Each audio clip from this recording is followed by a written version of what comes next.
We looked out with this empty cave. The mouth is wide enough, we won't have to worry about the smoke from our fire. But it should be small enough to keep warm and dry until the storm passes. Judging from what we've seen so far, I don't think we'll have to worry about flash flooding or fires started by lightning strikes. I'll keep an eye on it, though. You just rest up and get warm.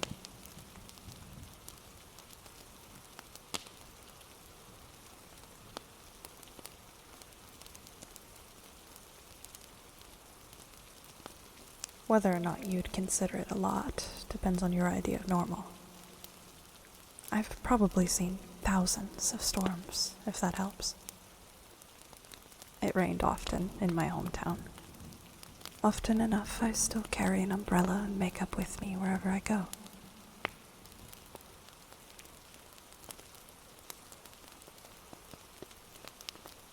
Most people can't imagine living somewhere with daily rain. It seems draining and exhausting to them. But I find it comforting. Watching the slow drips falling from the ridges of my umbrella, listening to the pitter-patter of drops drumming a beat on the rock or the concrete. It has a way of bringing everything into harmony. A way of reminding you of everything that is alive, including yourself.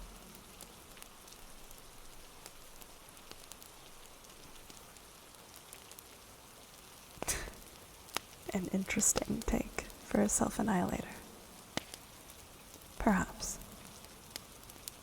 It may be pointless to try and find meaning where there is none. Rainfall is random. Any song or rhythm we derive from the patter is not a pattern, just happenstance. But have you ever considered that some pointless things are still worth doing?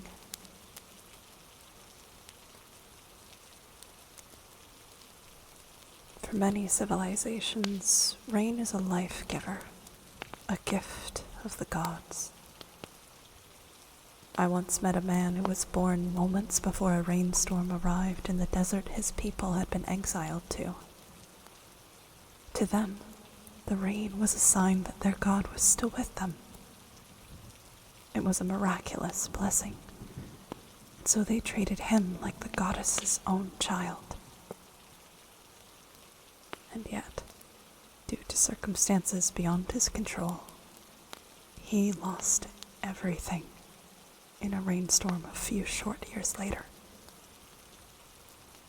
To that man, the rain that promised the goddess was still with his people was a sign that she'd abandoned all but him.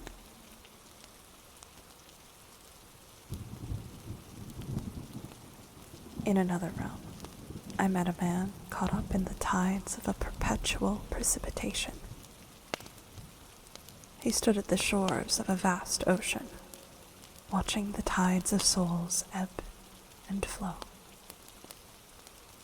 There, life itself moved like the water cycle. Each forgotten soul desperately clawed its way up from the dark water, climbing higher and higher into the sky to become one with the clouds, only to fall again.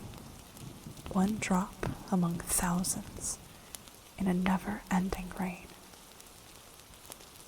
To him, the meaninglessness of every drop of rain's journey was the meaning of the rain. It became a symbol of the nihility itself.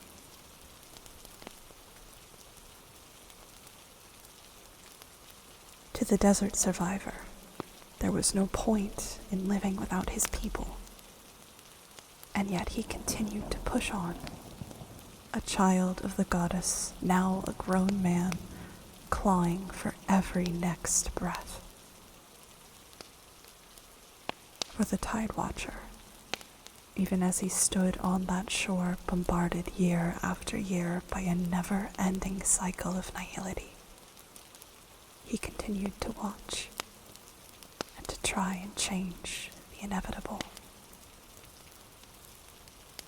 Both of these men found meaning not just in the rain, but in spite of it.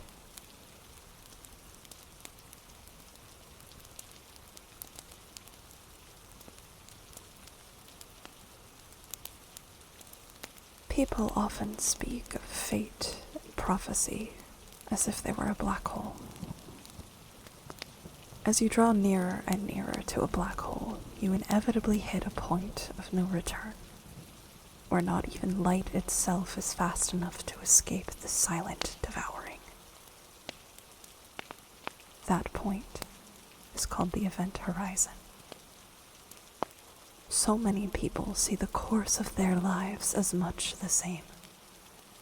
Some will say they were cursed from birth, born beyond the event horizon, while others will point to a moment in time that permanently changed their life's trajectory and pushed them onto that inescapable path. Philosophers argue over whether or not it's true, whether or not one can break free from the event horizons of fate and predeterminism. But I think that's the wrong question.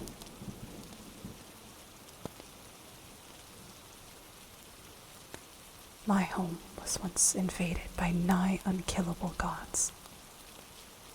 Without any other choice, we rose to the challenge, and despite wave after wave of slaughter, we defeated them. We lost thousands in that war for survival, but I lost everything to the devouring silence.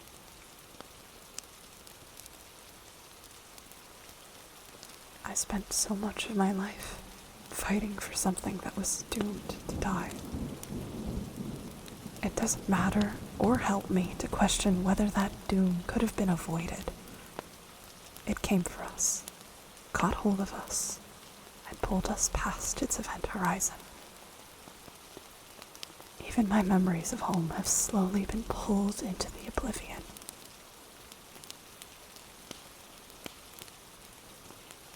When you're staring down the sleeping and shapeless shadow, trying to deny the futility of it all is, in itself, futile. If you want to survive, you must find meaning in the meaningless.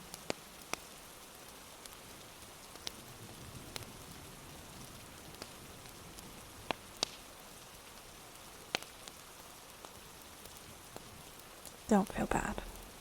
A lot of people find it hard to understand. Hell, I didn't always understand it myself. These are things I've learned as I've traveled and journeyed with others, collecting a wide range of perspectives. Each one has left an indelible red mark, even if I've forgotten the grayed out circumstances of our crossing journeys.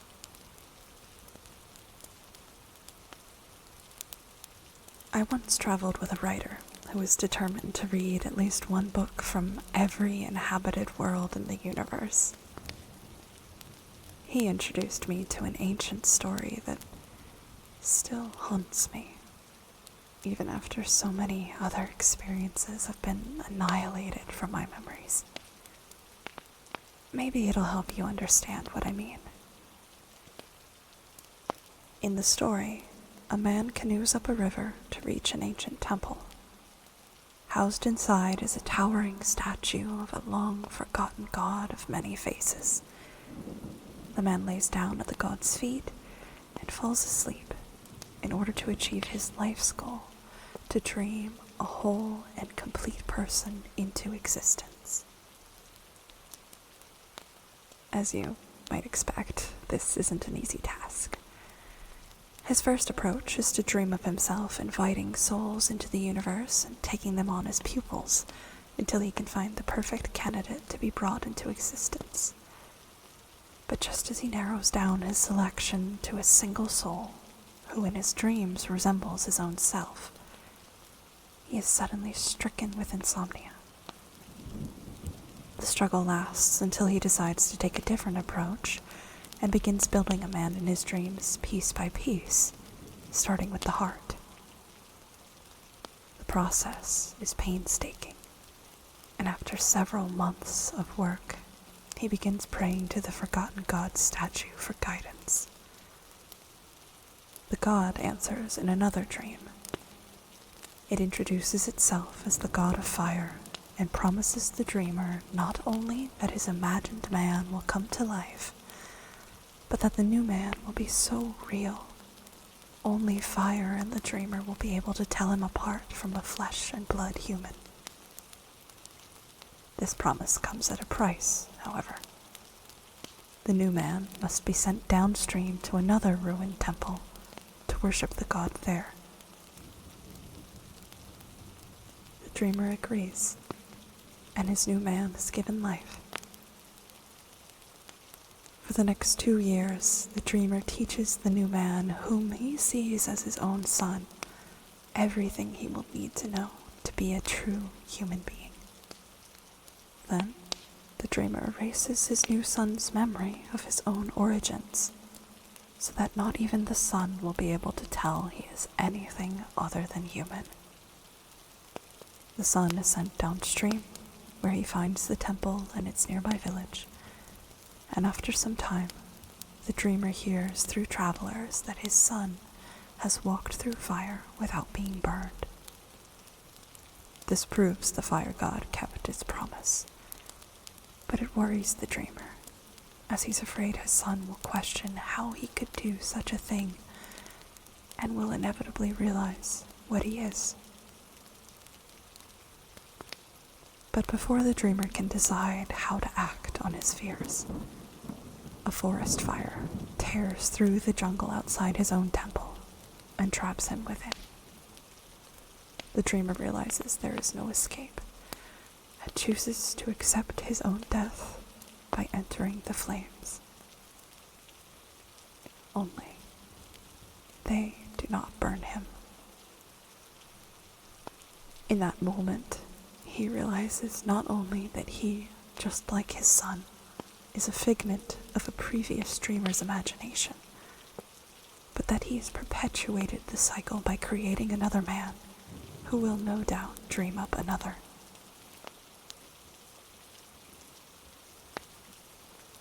The story left me with a lot to think about, but it was what the writer asked me after he shared it that I've carried ever since. He asked, in my professional opinion, was any part of that dreamer's life pointless?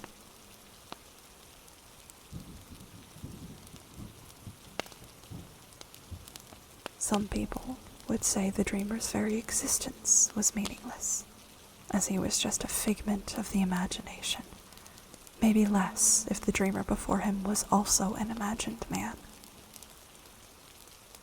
Other people might see the dreamer's existence as meaningful, but his actions of creating a new man as pointless, because that was the part of his life where he perpetuated the cycle. They don't see it as his own dream, but an assignment given to him by a creator who tricked him into thinking it was his own desire. But me, I think about the 2 years that dreamer spent with a living, breathing son he could only have had by creating him in that dream.